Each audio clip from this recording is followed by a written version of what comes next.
Imagine waking up one morning in 2032, checking your bank account, and finding your Social Security check is $500 lighter every single month.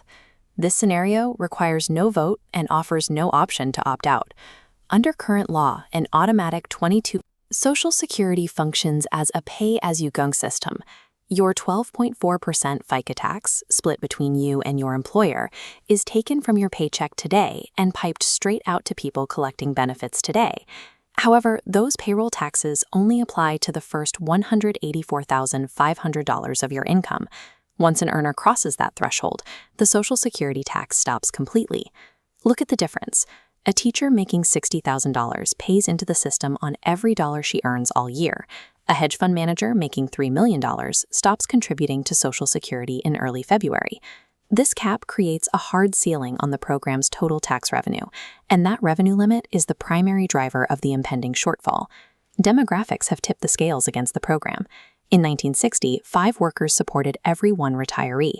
Today, that ratio has thinned to just 2.9 workers for every beneficiary. The math grew more difficult in 2025 with the passage of the One Big Beautiful Bill, which significantly reduced tax obligations for seniors. While the bill offered immediate relief to seniors, it inadvertently starved the trust fund. Federal income taxes on benefits normally flow back into Social Security, and these new breaks removed billions in projected revenue from the system. A shrinking workforce combined with legislative revenue drains makes the 2032 collapse a mathematical certainty unless the variables are adjusted. We have the policy tools to balance the equation. Senator Elizabeth Warren and other Democrats have proposed eliminating the $184,500 cap, or taxing high-end investment income to close the majority of the funding gap. Alternatively, Congress could raise the flat 12.4% payroll tax rate.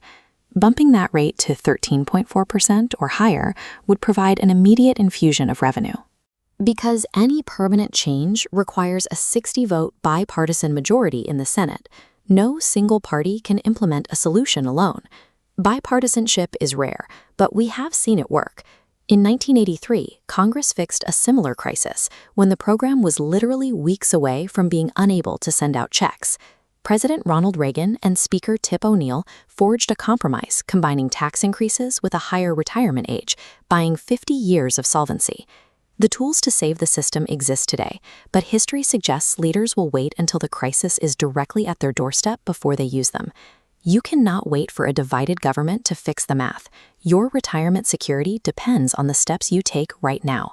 Log into ssa.gov and locate your estimated benefit statement.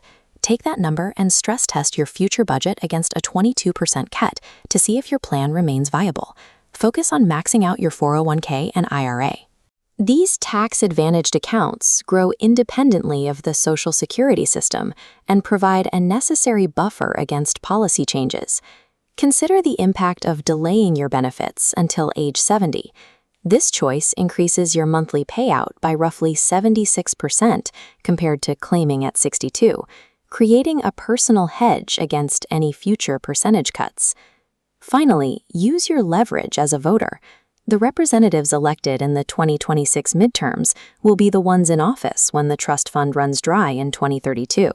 The program remains a solvable math problem. Math doesn't care who you voted for, so you must secure your own financial foundation while demanding they fix the equation.